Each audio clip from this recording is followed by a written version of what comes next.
All right, good afternoon, everyone. My name is Sarah Snavely with Timmons Group. I am Business Development Manager here in our North Carolina market. And I just want to welcome you all to our virtual learning course on grant funding opportunities. Just a few housekeeping items before we get started. This program will be recorded and will last approximately 60 minutes, including Q&A. If you have questions at any point during today's presentation and discussion, please submit them throughout the Q&A button at the bottom of your screen. We'll be fielding those throughout the presentation.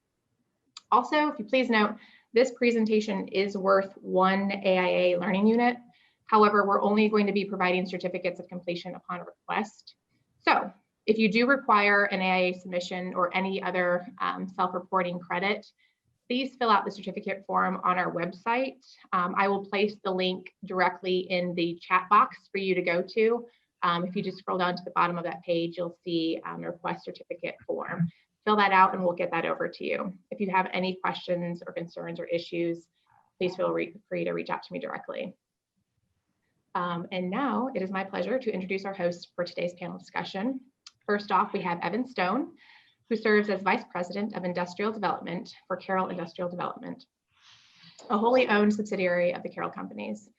He has spent the last 10 plus years in economic and business development roles with a major emphasis on industrial development and specifically site identification and preparation. Previously, Evan was a business recruitment manager with EDPNC and the Mississippi Development Authority. Prior to his work in development, Evan served as a deputy sheriff in his hometown of Gainesville, Florida. He completed his bachelor's and master's degree from Auburn University. In his spare time, Evan enjoys playing golf, running, and at least 1 week out of the year, backpacking the American West. Welcome, Evan. We're happy to have you today. Thank you. Yeah. Next up, we have Joe Heinz. Joe is a senior principal and director of economic development for Timmons Group. In his tenure, the economic development practice has helped our clients realize over $10 billion in announced investment with over 12,000 jobs created by national and international companies, including several award-winning projects that have literally transformed the communities they located within.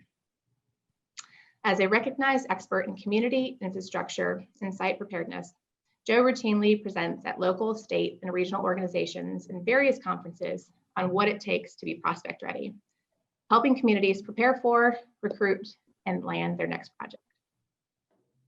In addition, Joe developed the Timmons Group tier system as a roadmap for community and site preparedness that has been codified by several local government and state clients. Joe is an NC State civil engineering graduate. Go Wolfpack. Did I do that correctly? Wolfpack, am I doing that right? Oh. Okay. And holds an MBA with Duke's Fuqua, you can pronounce that correctly, School of Business, and Joe is licensed professional engineer in multiple states.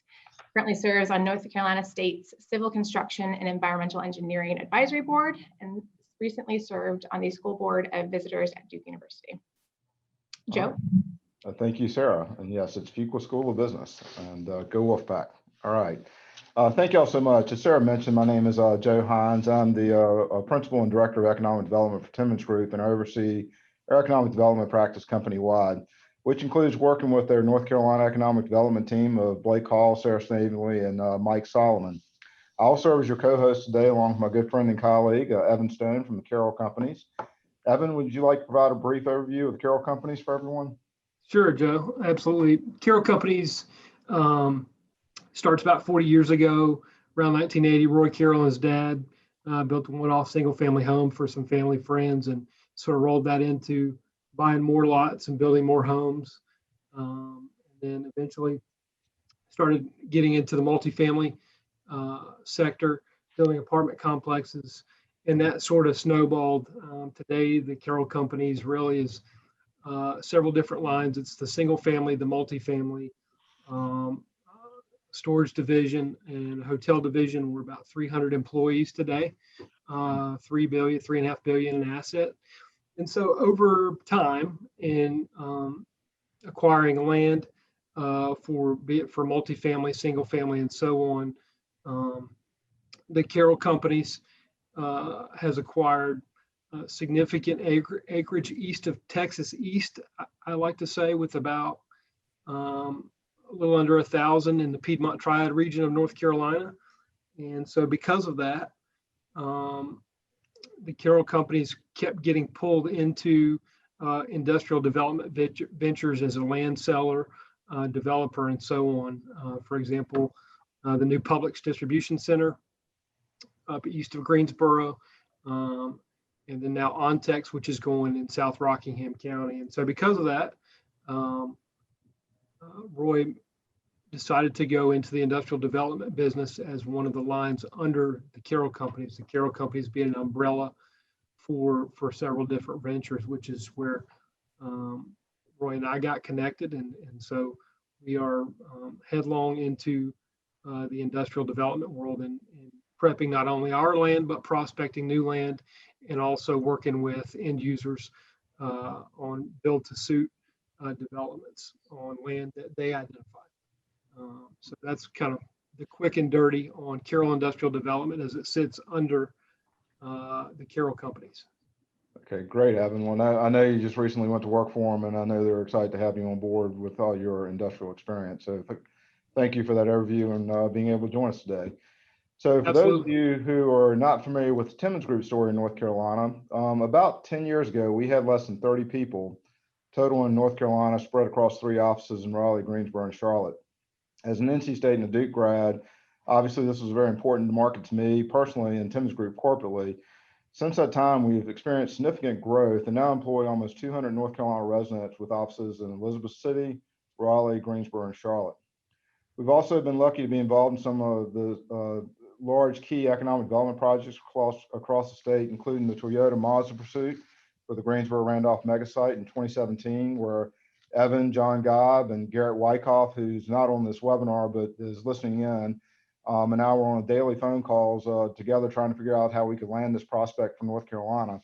David was in the background doing a lot of work on that as well too, and you'll hear a little bit about that today as we interact with the speakers as well.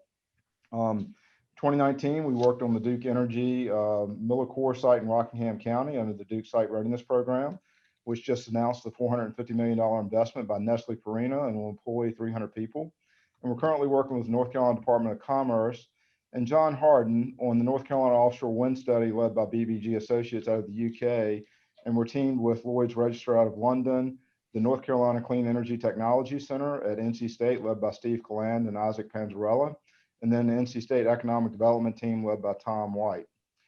As a firm, we're very excited about the opportunities that exist for North Carolina, and even more excited about today's panel, North Carolina Grant Funding, Show Me the Money, and our panelists. So today we'll have Ted Lord from the Golden Leaf Foundation speaking, as well as David Spratley from the Department of Commerce and formerly EDPNC, and John Gobb from Duke Energy. First, I'd like to introduce Ted Lord. Ted joined the Golden Leaf Foundation in 2005 and is the Senior Vice President of Programs and Staff Attorney. Ted works with all the Foundation's grants programs, which include community-based grants initiatives, open grants programs, the Economic Catalyst Program, disaster recovery programs, and a variety of special projects and initiatives. His roles include vetting projects with potential applicants, conducting due diligence regarding proposals, developing recommendations for consideration by the Golden Leaf Board, and monitoring projects after grants have been awarded. Ted also identifies and addresses any legal issues arise in development and implementation of the projects. Ted is a North Carolina native, born and raised in Winston-Salem. He attended Swarthmore College and Wake Forest School of Law. And before joining Golden Leaf, he was a fellow in special projects coordination for the Z. Smith Reynolds Foundation in Winston-Salem, served as a law clerk to Honorable James A. Beatty Jr., United States District Judge, and practiced law in Greensboro. Currently lives with his family in Momeyer, North Carolina. Evan, would you like to introduce David? Absolutely. As most of you know, David Spratley currently serves as the Commerce's Senior Assistant Secretary of Finance.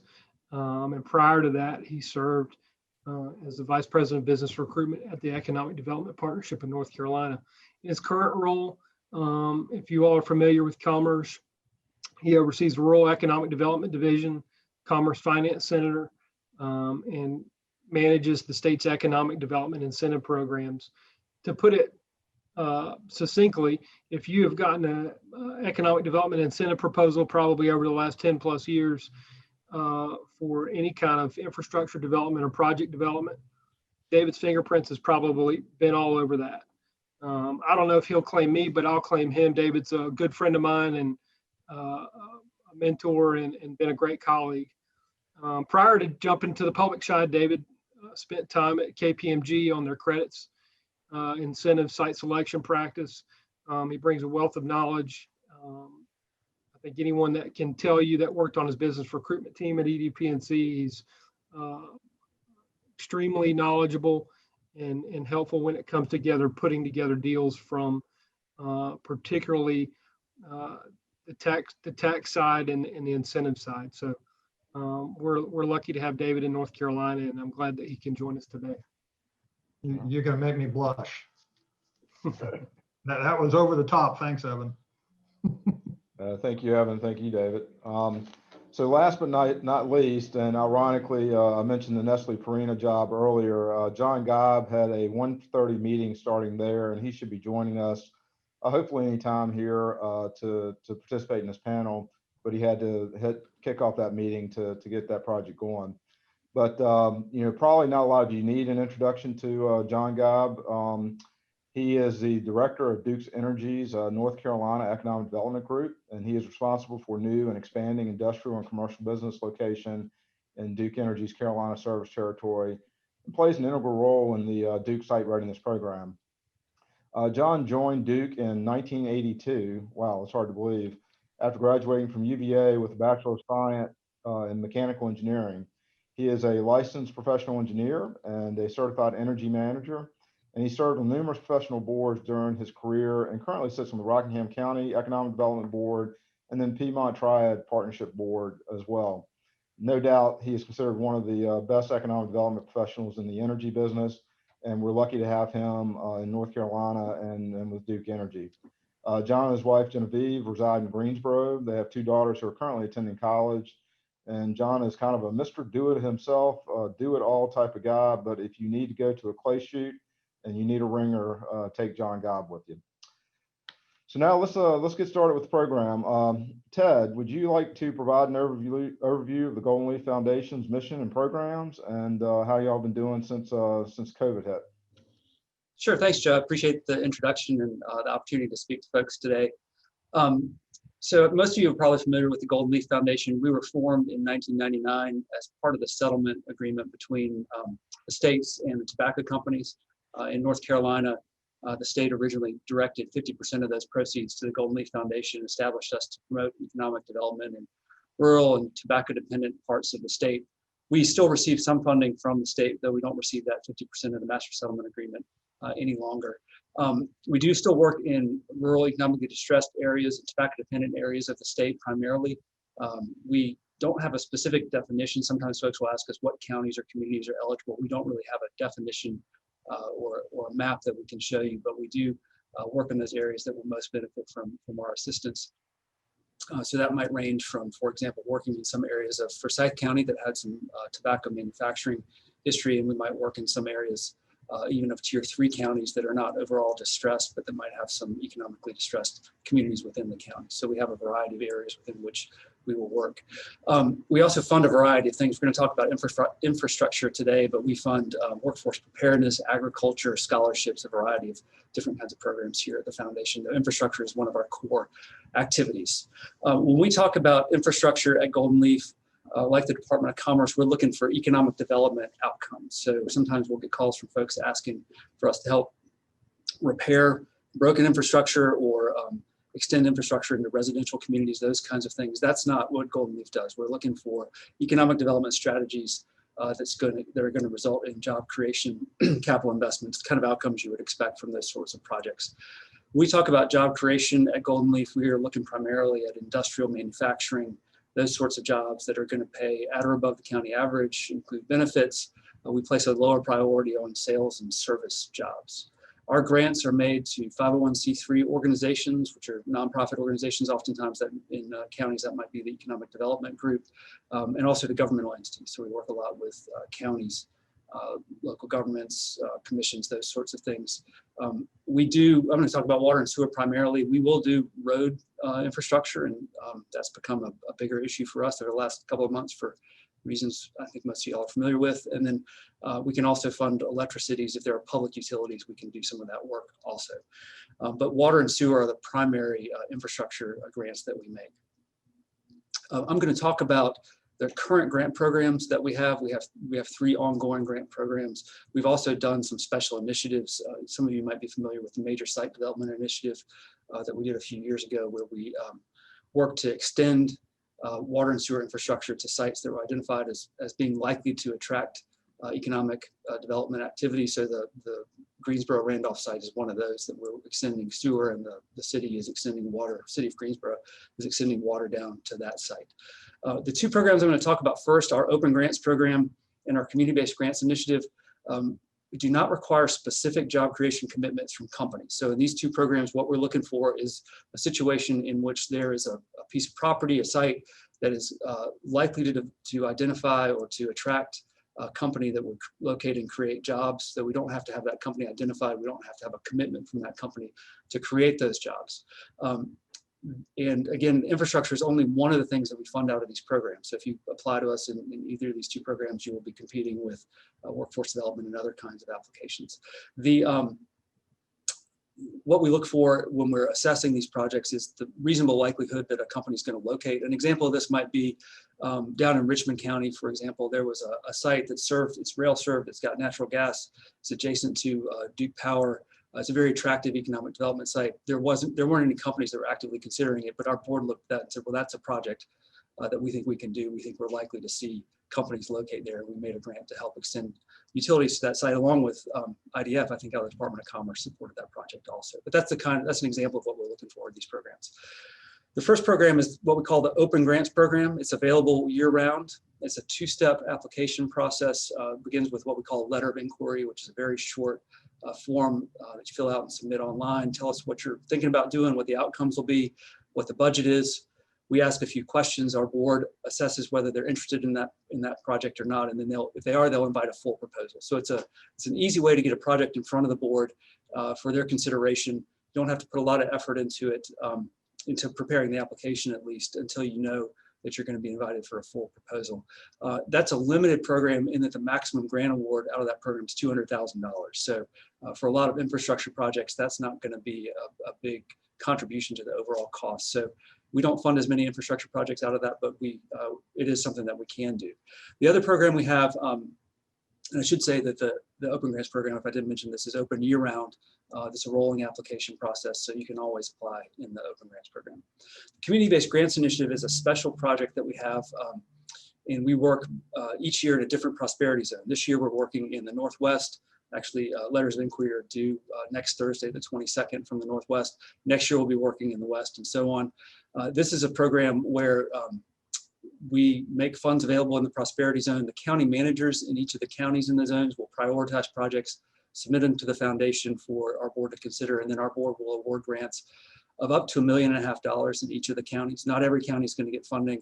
Not every county will get $1.5 million, but that's the maximum grant award that we can see in those programs. And we do see more of the larger scale infrastructure projects through the Community-Based Grants Initiative. And then the last program is what we call our Economic Catalyst Program. This is an incentive-like program. We work closely with EDP&C and the Department of Commerce on the Economic Catalyst Program. You all are familiar with this model. There's a company that's going to locate or expand in North Carolina. They're going to commit to create a certain number of jobs at a certain wage. They're going to make a capital investment.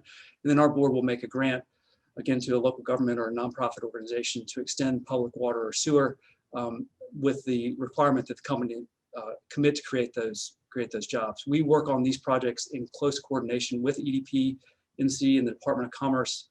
We're on Tuesday morning calls every week looking at the projects that have come in and sort of seeing where our funding might fit into that program. The amount of funding that's available, into each of those projects, the amount of funding available in the Economic Catalyst doesn't have a cap. Typically, it's around $5,000 per job, but that amount varies depending on the importance of the industry to the community, the quality of the jobs, some other factors like that. But the average is roughly $5,000 per job. I know David's going to talk about EDP&C and Department of Commerce and that whole process. So rather than covering that twice, I'll go ahead and stop and let David make his presentation. Great, thanks, Ted. We did have one question come up that might be specific to you. Can you guys do now ask open leave? I'm sorry, was that natural? Can we do natural gas? Natural gas, yes. That Yeah, is funding not natural something gas that, projects. yeah, that's not something we've been able to find a way to do, at least with investor-owned utilities. It is possibly something that we could do if there's a municipally owned natural gas system, but with investor-owned utilities, we've not been able to find a way to do natural gas extensions. All right, excellent. Thank you so much, Ted. David, look forward to hearing from you. Thanks, Joe. And hello to everybody. I know many of you, just looking at the participant list, a lot of folks on the call that are pretty familiar with these programs, and I imagine there's some folks that aren't familiar at all. So I'm going to take a quick pass through Department of Commerce's programs, mention some ways that kind of intertwine with Golden Leaf and some other funding sources you have. I'm not going to make an expert out of any of you all on this short presentation, but I think everybody will get some benefit out of this. Even those that know the program well, I'll point out a couple things or mention some programs that maybe you haven't thought about in a while, and probably at least bringing it to top of mind will be beneficial. First thing I'll say is if you're interested in more detail, go to ncommerce.com, click on the button on incentives programs, and more information than you'd ever want lives there. Also, the important thing is there's contact information for program administrators. If you have questions on any of these programs, check us out online. A couple things I'll mention before I get into programs. Virtually every program is affected by our tiers are taken into consideration for every program. So 100 counties in North Carolina, on an annual basis, the state tiers them based on economic well-being. Tier 3 being least distressed, tier 1 most distressed. And those tier rankings can affect a lot of things. It can affect eligibility, it can affect funding levels as well. So keep that in mind as you're contemplating programs. Let's take a look at where the project would be located, determine what county it's in and what the tier designation is, and then keep that in mind as you execute the program. The other thing that I'll mention in overall is jobs and wages is what drives the state's programs primarily. Investment is a factor, capital investment is a factor, but that's really going to drive the revenue at the local level. So jobs and wages is the top line economic benefit that we look at as we consider projects for any of these programs. I'm going to generally throw our programs into 3 categories. The first category, I'll generally just call the deal closing programs. These are the headline grabbing programs, the ones you read about with big announcements like the Nestle Purina project. And those deal closing programs consist of the Job Development Investment Grant and the One North Carolina Fund. Starting with the Job Development Investment Grant, Jdig, that is the program that has the most impact on large projects. When I say large projects, that depends on the location, the county, and the tier. But generally, to get in the game with that program, it's anywhere from 100 to 200 jobs minimum, and those jobs must meet or pay on average equal to the average county wage. So these are kind of reserved for the transformational projects that are out there. The grant itself is a cash payment to the company on an annual basis for up to 12 years based on a percentage of their state income tax withholdings. And that can be anywhere up to 75% of the income tax withholdings generated by the new jobs associated with the program on an annual basis for 12 years. So it can add up, meaningful, real dollars to help recruit or ensure that a project lands in North Carolina. I will say for the deal closing programs, both Jdig and 1NC, kind of the linchpin to that is the project has to be competitive with a location outside of North Carolina. So the applicant will have to demonstrate that they are considering locations outside of North Carolina. So Jdig's the big dollar one. The One North Carolina Fund is really kind of icing on the cake program.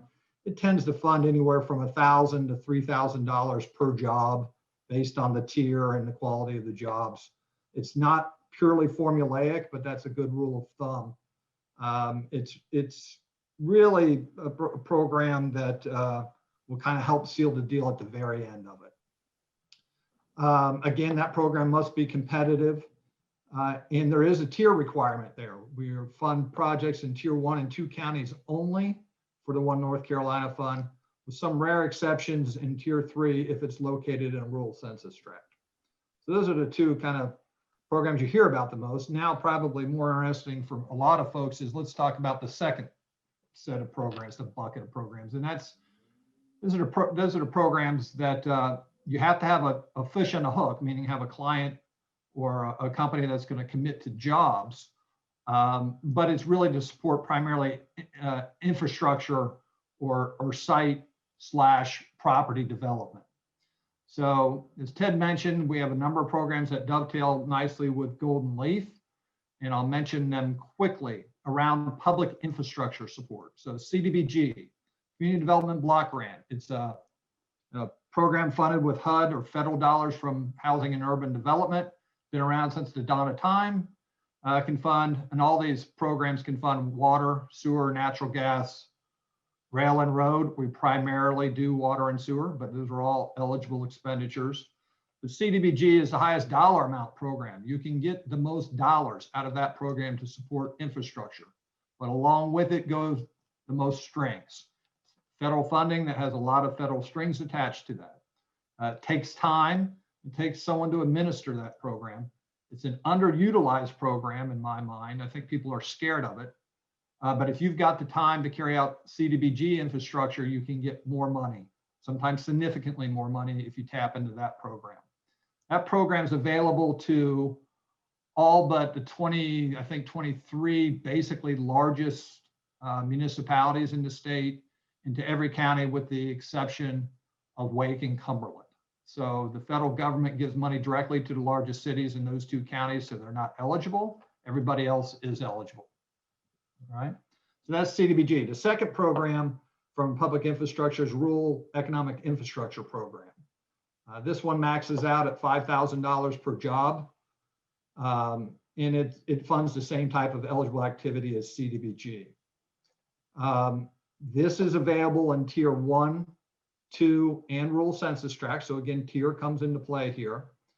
And this program, along with Cdbg, requires the approval after an application of the Rural Infrastructure Authority. So let me just mention them really quickly. These programs, or many of these programs, have been around for quite some time and used to reside at the Rural Economic Development Center, the Rural Center. Those programs were shifted over to the Department of Commerce, I don't know, 7 years ago or so, and still live in virtually the same form they did at the Rural Center. But instead of the Rural Center's board approving these, as it used to be, a new authorizing board was formed called the Rural Infrastructure Authority. I mentioned them, one, because they are the ones who approve them ultimately, but there's some timing issues that go along with that approval. That board meets every 2 months, and there's a requirement that you submit application for those programs in several weeks before they meet. So if you're exploring possibility of Cdbg or rural infrastructure or any other program that I mentioned that involves the Rural Infrastructure Authority's approval, do it early. Do it very early. Okay. One of our biggest challenges is the timing that goes along with that approval every 2 months. Okay. And then finally, there's a third program for the same types of eligible public infrastructure costs, and that's the utility account, or the Industrial Development Fund utility account, which Ted mentioned briefly in his conversation. This is very similar program. This is kind of the legacy Department of Commerce program that used to work in conjunction with the Rural Centers program. Now that they're at Department of Commerce, we still have both programs. Again, that one is funds at a $500,000 maximum. It's available in tier 1 and 2 only. This program is kind of unique in that it does not get an annual appropriation. There are some funds that are generated by the Job Development Investment Grants, the Jdigs, that fund this program. So as we make more Jdigs to the large projects, a portion of those proceeds get siphoned off before it goes to the company and put into the utility account to fund rural infrastructure, tier 1 and 2 infrastructure. So those are the basic infrastructure programs.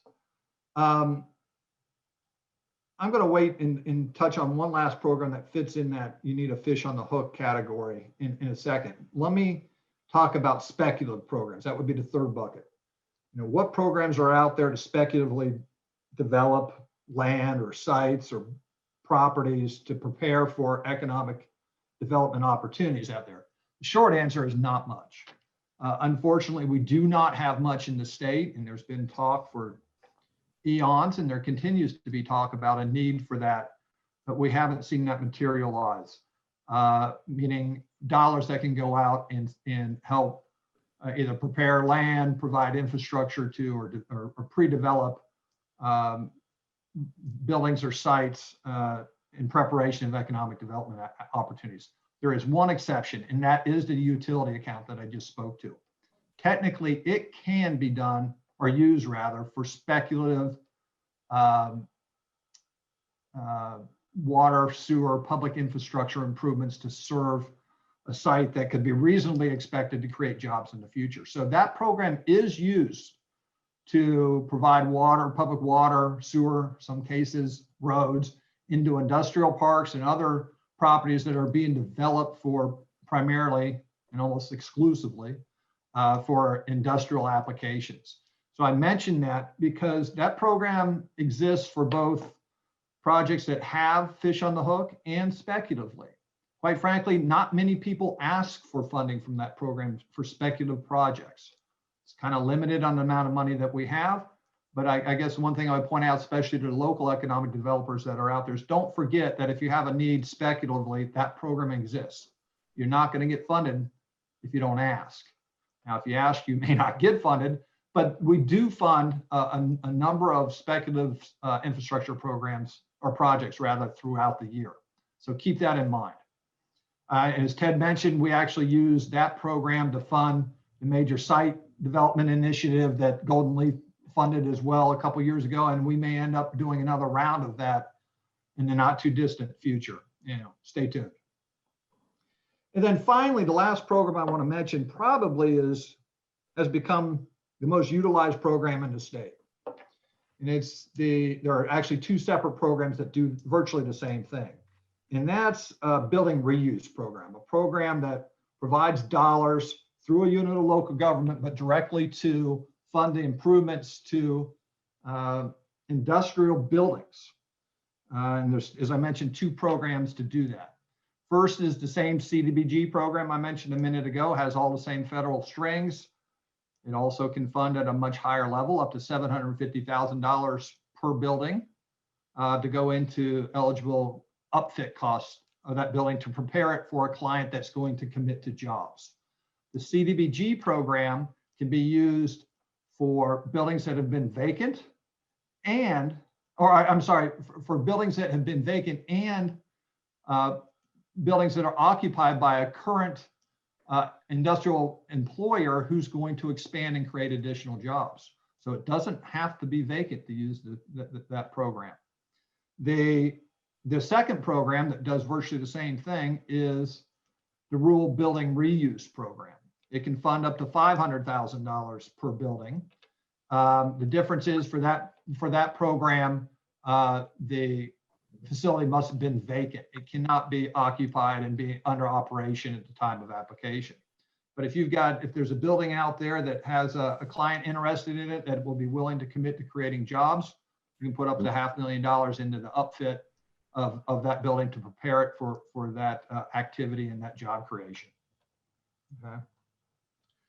I guess one final thing that I'll mention, and Joe had asked us to kind of contemplate this and let people know how has COVID affected, I guess, our efforts around our programs. First thing I'd say is, and I think EDPNC would back this up. I am surprised, if not shocked, by the level of activity that we've had throughout this year. Quite frankly, in April and May, I expected the faucet to turn off completely.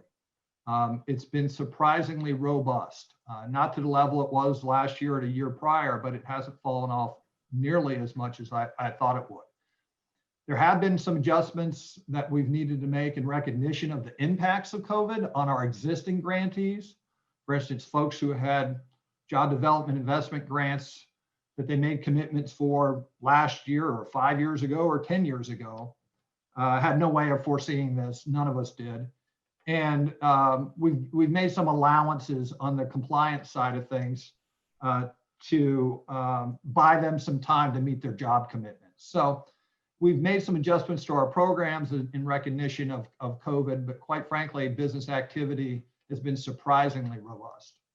So that's about as quick as I can go through the programs at the state level. So I'll hand it back over to you, Joe, and be happy to take questions now or whenever it's appropriate. Thanks, David. Really appreciate it. Quick question I think we had from the audience was the last program you mentioned on the speculative side. I know North Carolina doesn't have a lot of speculative programs, but you mentioned something someone was asking about. Well, on the speculative side, there's the utility account is the only program that can go out and fund speculatively without a commitment from an end user that will be creating jobs. The utility account's the only one there that can fund that speculative activity. We did, and what you may be referring to is we did team up with Golden Leaf. I don't know what it was, Ted, maybe a year and a half, 2 years ago, I guess. You're on mute, so 3 years ago, to identify some speculative projects that were out around the state and jointly fund them. I forget, we put, I don't know, I think it was pushing $10 million in that ballpark, I think, into speculative projects at that time. Excellent. Thanks, David. We have John Gobb on the line. It looks like he's on the phone. If we can get him unmuted.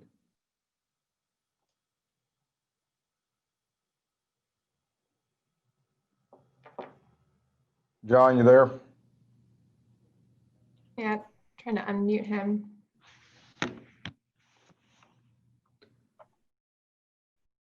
You had it there, John.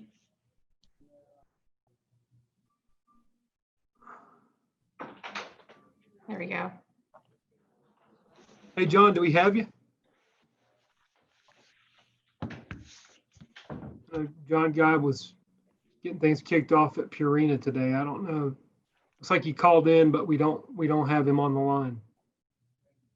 Well, Evan, as you work on that, there's one other thing I neglected to mention and should mention, and that's how do you access these programs? You know, if there's a need out there, either at the unit of local government level or even in the developer side of things to get more information or ultimately access to programs, that is all done through the Economic Development Partnership in North Carolina. That project management team will work the project, gather the information that's needed to put it in front of either Department of Commerce or Golden Leaf, or both, when appropriate, to start the process for us to evaluate the project relative to our programs. So what I would say is the Economic Development Partnership is your first point of contact around specific projects to access these programs. Thank you, David. Really appreciate that. John Gobb, do we have you on the line? Evan, can you hear me? Yes, we can hear you. Thank you for calling in. My technological incompetence gave David Spratley a chance to elaborate on a point he'd forgotten. So I'm delighted to have played a role in his success today. Thank you, John. Really appreciate you being able to call in. Hey, we wanted to, you know, as you know, we're talking about funding for economic development projects and public infrastructure and things of that nature. Talk a little bit about what you all have to offer on the Duke side, and I know some of that has to do with your site readiness program. So you've been properly sworn in and introduced. So give us a little bit of overview of the Duke programs, if you would. Okay, very good. Thank you, Evan. And I want to thank Timmons for the opportunity to talk today. Again, my name is John Gobb. I work in economic development for Duke Energy in North Carolina and oversee the economic development business interests in the counties that we serve in North Carolina. There are really two places where Duke, I think, can inject financial contributions into the economic development arena that are in line with kind of what's being talked about today. I'll preface my comments by saying that our financial contributions will pale in comparison in magnitude to those which you heard Mr. Lord and Mr. Spratley talk about, but nonetheless, they can be useful depending on the timing and the application. So again, two programs. The first one I want to talk about is Duke Energy's Site Readiness program. The first thing I want to say is that out of deference to my colleagues at the co-ops and the electricities, they have programs that serve similar functions to what the Site Readiness program does. It may not be exact or a bullet point to bullet point comparison, but they have recognized the importance of having ready product in our service territory and have similar programs. So in a nutshell, the Site Readiness program is not a site certification program. It is a program designed to help communities that have fairly rough and unestablished sites that they believe to have good bones, to give the communities an opportunity to have those tracts vetted by a local, well, a site selector that we have selected that has done a lot of work in the Carolinas, to further have that site a little preliminary land planning done on it. And then coming out of the final report of the site, if the community decides that they want to take advantage of some of the recommendations that were made, Duke Energy will make a $10,000 matching grant to help the community take those first steps to moving that site towards a more ready state. Couple benefits I see that are not immediately obvious in going through one of these exercises. The first is the site selectors we have chosen to participate in this program, and there are several, and you do have some input into who you would like to use, have been instructed to send you a fairly grilling RFI. They treat this project as if it were an actual industrial project that they had in tow. So you'll get and complete a fairly grilling RFI, which has the huge benefit of forcing you to answer those questions that you'll need to know for any real project when they show up on that site. And oftentimes we found that you can have a good piece of dirt, but if you're not forced to do it, you'll wait until a project rolls along before you go to the effort of answering the questions, at which time you find out that some of those questions aren't easily or quickly answered. So we force you to do that in advance. The second, and not immediately obvious, or at least it wasn't to me, immediately obvious benefit of going through Site Readiness is you will have at least 2 visits from a national site selector. The hope, and in fact, what we have observed in practice, is that site selector now knows your site fairly intimately. They have been to meet with your county leadership. They certainly know the economic developer and his or her staff. And you can't help but believe that when they have a project come along that's a good match, because it already has their imprimatur on it, they will give you some benefit of the doubt as they circle back in the real site search process. So a second, not immediately obvious benefit. Cost of the program is minimal. I will tell you there is a cost involved. It depends on the tier, the tier of your county, but it's $500 to $1,000 to get involved in the program. Solicitations for the program typically come out in early February of every year. We are, generally speaking, we'll have a budget to do 8 to 10 sites across the 85 counties that we serve. So in most years, there are sites that just for budget reasons can't be accepted into the program, but our practice has been to give those sites deference in future applications, future submissions. So again, 8 to 10 sites a year. We've been doing this about 16 years now.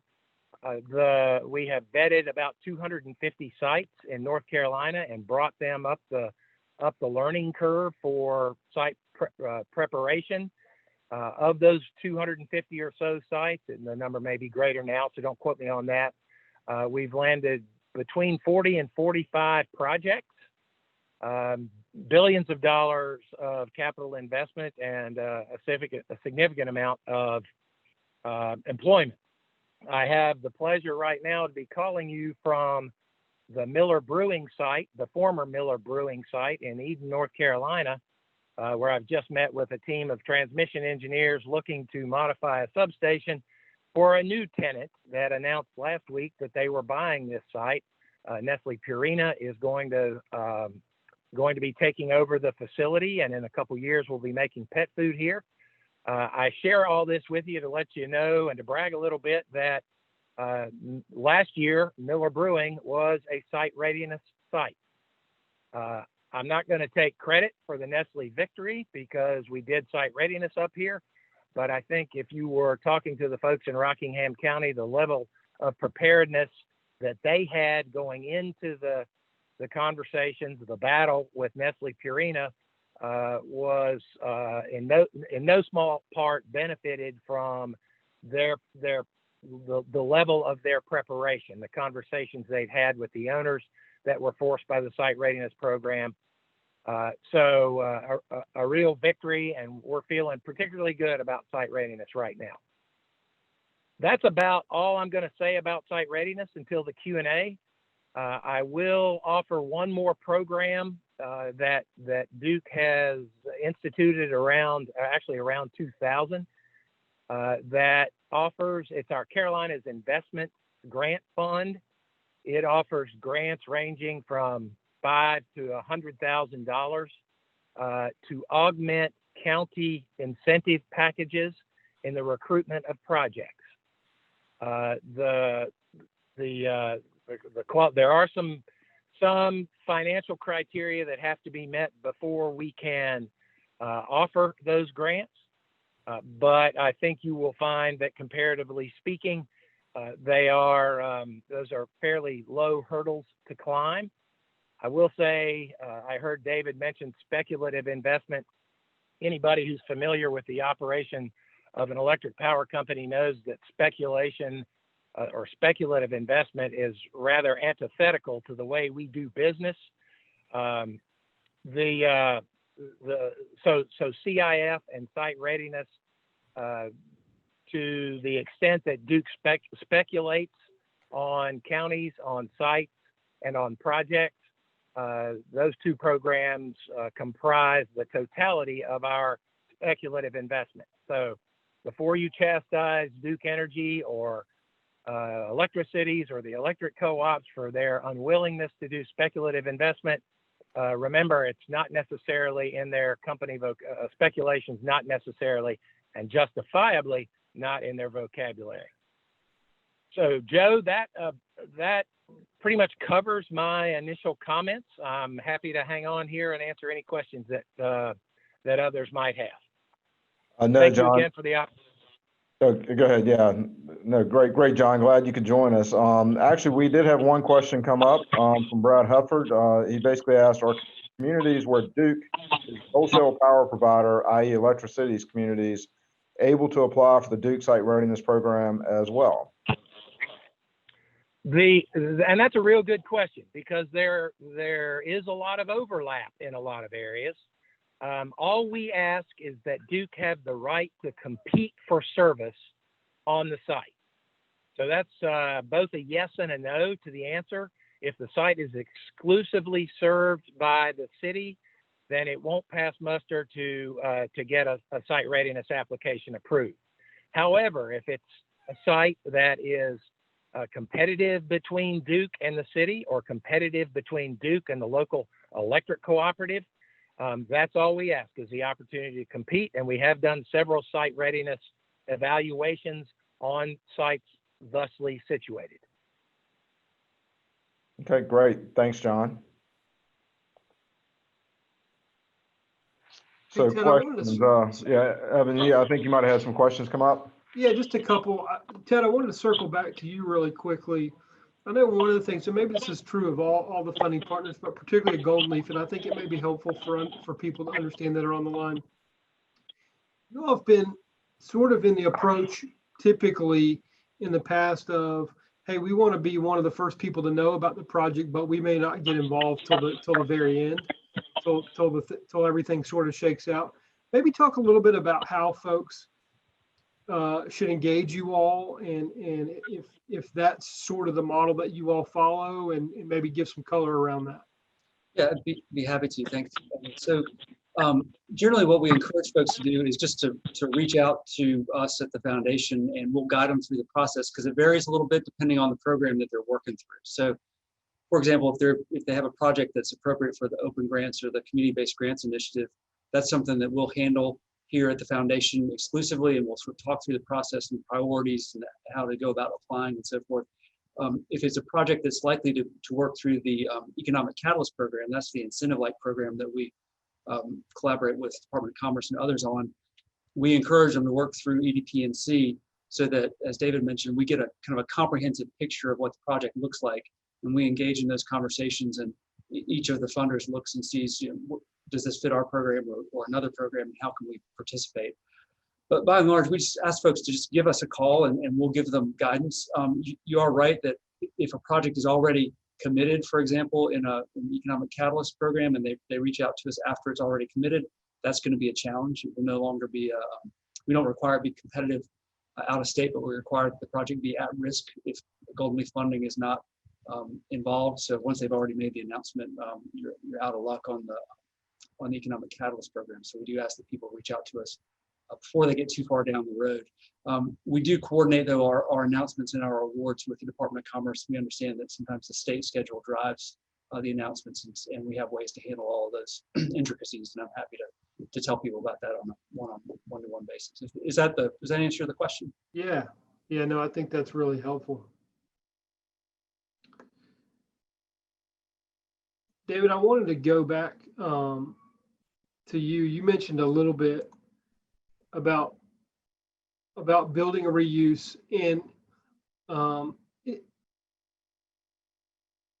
in terms of qualifying existing buildings for building a reuse, I know that there obviously are some parameters around that in terms of what qualifies, what doesn't. You talked a little bit about that, but I guess what I wanted to know, or wanted people to understand, is what effect does the tier of the county have, and where you all decide to make decisions on that? Sure. So a couple things to keep in mind is you contemplate the two building reuse programs. Again, there's the rural building reuse program, which is just for vacant, the Cdbg building renovation program, that's for vacant and for existing employers who are expanding. First, both those programs are primarily available in tier 1 and 2 only. The rural program can go into tier 3 in a rural census tract, but it has to be within a rural census tract. So generally it has to be tier 1 and 2 locations to qualify for that program. And if folks aren't familiar with the tier system, the 20 least distressed counties are tier 3. So the remaining 80 counties are either tier 1 or 2. So basically what I'm telling you is both those programs qualify for 80 of the 100 counties, and in some cases a rural census tract in the other 20. A couple things to keep in mind with all the programs. Generally 10 jobs, a commitment of 10 jobs by the end user is the minimum to get in play. And then with all the programs, there is a wage requirement, either a hard wage requirement by statute or a policy around a wage requirement, that the wages, or the average wage of the jobs created by the end user has to be at least equal to the average county wage. And we publish those average county wages on our website. So that's a couple things to keep in mind. As it relates to what qualifies under the program, it's basically improvements to the real property within the existing envelope or an attachment to the existing envelope. What we don't fund are separate standalone buildings on the same site. It has to be an improvement to the same building, and that could include an extension. Generally, what we typically fund, new roofs are pretty popular. So roofs, electrical, plumbing, and all the interior work. What we do not fund specifically is anything on the exterior, parking lots, landscaping, exterior lighting, and things like that. So it's within the envelope of the facility. Thank you, David.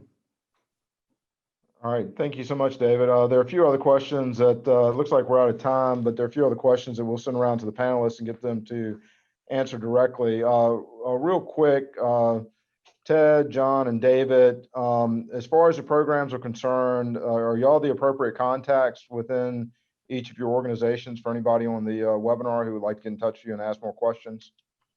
The answer to that for me is sure. I may forward you to somebody else and say, shoot me an email, and it may be that I send you to the program manager for whatever program I think applies. But sure, you're more than welcome to funnel your request in through me as it relates to Department of Commerce. And I have my answer is the same. Or if you already know somebody at the foundation, just reach out to them. It's the the no wrong door policy. Just let us know you have a question, and we'll get you to the right person. But again, if your questions are specific to a project that you're either working or hoping to work on, I would advise you to go to the Economic Development Partnership as well. One, they can help you with that project, but two, they know the programs well. So either way is fine. If you've got a project in hand, or at least in mind, I'd go to the Economic Development Partnership there. Okay, great. John? Joe, this is yeah, for us, everybody on the phone is welcome to contact me directly. However, a more expeditious route, if you know the economic development manager from Duke in your region, and I sure hope you do, or they're not doing their job, then reach out to them directly, and they'll manage the inquiry and remind you, and I'll remind you here that February is when we will send out that solicitation, and you'll know by the end of February, 1st of March, if you've been selected to participate in the 2021 program. All right. But it is not too early to begin showing an expression of interest. I fielded one yesterday, as a matter of fact. So kind of building the queue and letting the program manager, who is a gentleman by the name of Keith Gabriel out of Charlotte, letting the program manager know that I'm going to be submitting that application in February. And there's not much to the application. You send us the site name, site size, proximity to rail, proximity to natural gas, the site name, a couple of fairly minor things, and you've submitted an application. And we'll let you know when the submission, the application process when we've gone through that. All right, excellent. Thank you so much, John. Looks like we're coming right up on the 3 o'clock hour, so we'll go ahead and close out the webinar. I did see Ken Allen on the webinar. Just a little shout out for Ken. He and I serve on the Southern Economic Development Council board together. Ken also chairs our membership committee for the organization, and to provide a little plug for SCDC. And Ken, for those of you who are not already members in the economic development community, please reach out to Ken and get some information on becoming a member. We also have SCDCs coming up, virtual Meet the Consultants on Thursday, November 12th. So if anybody wants to participate in that, it's a low cost, high value proposition. It will last for a majority of the day, but you get exposure to a lot of good consultants who normally wouldn't be able to make it because their travel schedules didn't allow. So there's my plug for SCDC and Ken. All right, again, first of all, I'd like to thank each and every one of you who tuned in today for this webinar, for taking time out of your busy schedule to join us. Also like to thank our panelists. I think it's been a phenomenal panel. Ted Lord, David Spratley, and John Gobb, for your time and expertise and your respective programs and what you do for economic development in general across North Carolina. And then last but not least, I'd like to thank my co-host, Evan Stone from the Carroll Companies, for joining us today, as well as Sarah Snavely, one of our business development managers. And if anybody has any questions, feel free to reach out to her after this webinar as well too. It's been a pleasure working with everyone. And as we close out, we'd like to wish everyone a happy Wednesday and great rest of the week. And y'all stay safe. Thank you so much for your time. Thanks, Joe.